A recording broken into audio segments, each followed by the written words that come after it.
Tadi disampaikan bahwa di antara syarat untuk khusyuk yaitu persiapan sholat sebelumnya harus berwudu.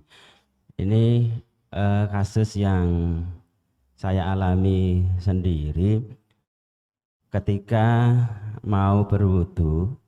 Itu sebelum berwudu itu tidak terasa buang angin, Ustadz. Tetapi waktu berwudu di tengah-tengah kadang terasa. Kemudian selesai berwudu lagi, kemudian selesai wudu kentut lagi. Bahkan sampai terulang mungkin 3 kali. Padahal sebelumnya tidak ada tanda-tanda untuk buang angin. Baik. Kemudian Itu terlalu sering atau sesekali? Sering seperti itu. Sering seperti itu. Bahkan setiap berwudu seperti itu, Ustaz. Setiap berwudu seperti itu. Terus bahkan ketika sholat hampir salam itu juga terasa. Itu. Pertanyaannya, Ustaz, apa ada setan kentut, Ustaz? Mengganggu? Itu. Terus solusinya gimana, Ustaz? Terima kasih. Mungkin disebuli setan atau gimana, Pak? Baik. Jika itu terlalu sering, jadi dalam hal ini kita memberikan rincian ya. Pertama, kalau itu sifatnya sesekali, silakan dituruti. Sesekali itu misalnya karena mungkin Anda salah makan. Wah, tadi malam saya kokian pecel ya. Terus subuh-subuh pengen ngentut. Di tengah wudhu ada desakan, terus dilepas. Wudhu lagi ada desakan lagi. Itu mungkin salah apa? Makan. Karena pengaruh salah makan, jadinya perutnya sering mules. Nah seperti ini silakan dilayani. Artinya selesaikan dulu urusan perut, baru kemudian menghadap untuk sholat. Yang kedua, kalau ini bukan karena faktor tadi, tapi sifatnya sering, hampir setiap mau wudhu pasti ada seperti itu, Pak. Baik. Nah yang kedua ini berarti was-was setan. Ini was-was. Sama seperti orang yang kena penyakit seperti ada yang netes. Ya. Pak, saya kok habis wudhu ketika mau masuk masjid seperti ada yang netes.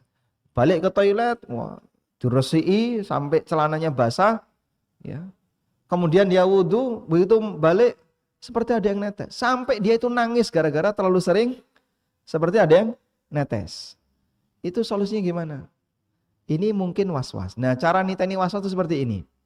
1, Anda masih muda. 2, tidak punya riwayat penyakit urologi. Yang ketiga, itu hanya terjadi setiap mau sholat.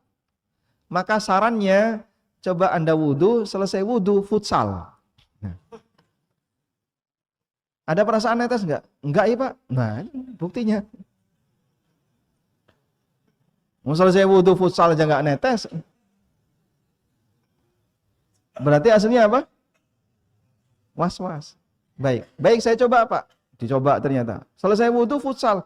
Tahu kayaknya ada yang netes ya Pak. Karena Anda sudah mendengarkan ini.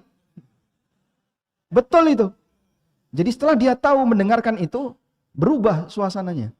Andaikan waktu itu dia nggak ngerti, terus wudhu futsal, kan nggak ada perasaan apapun, nggak netes. Begitu dia tahu ceramah ini, dia netes. Demikianlah setan, Pak. Maka kita harus lebih pintar daripada setan. Saya pernah kena penyakit was-was itu, dan saya salah satu korbannya. Sedihnya itu panjang kali, gak hilang-hilang. Karena bolak-balik ke toilet, bolak-balik ngecek dan seterusnya, penyakit netes. Alhamdulillah dari pengalaman itu jadi tahu kira-kira tipuannya ada di mana. Kemudian solusinya bagaimana. Dan bekas penyakit was-was itu sampai sekarang masih saya rasakan. Kadang seolah-olah seperti ada yang ngentut, seperti kentut. Tapi ini pasti was-was. Sehingga tidak digubris. Obat ya, meskipun kentut beneran, tapi terlalu sering, ya. Terlalu sering. Obatnya 1, jangan digubris. Obatnya 1, jangan digubris. Jadi perasaan netes, kemudian selalu pengen ngentut setiap mau wudhu, itu ditahan, ya. Anda wudhu, kemudian setelah itu jangan digubris. Tapi Pak, masih tapi. Selama masih tapi berarti belum sembuh. Ya. Nah, kasusnya seperti, oh masih tanya lagi. Kuncinya cuma satu, nggak usah digobres, sembuh dah. Berarti gimana? Ya sudah nggak usah takon lagi. Kalau Anda sudah nggak tanya, berarti sudah sembuh.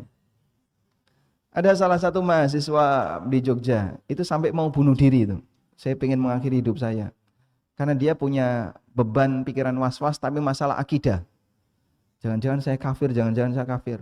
Saya sampai menyatakan, Pak Ustaz, daripada saya bingung, ya Allah saya kafir, terus saya masuk Islam lagi, syahadat ulang. Gitu.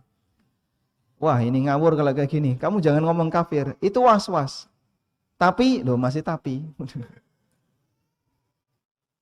Itu dia sampai berkali-kali tanya, saya cuma bilang satu, selama kamu masih tanya berarti belum sembuh. Terus gimana? Jawaban ini setelah itu jangan tanya lagi. Kuncinya cuma satu apa?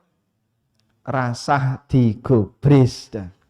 Sembuh itu was-was. Aliyahum thiyabu sundusin khudrun wa istabaraq wa hullu asawira min fiddah wa saqahum rabbuhum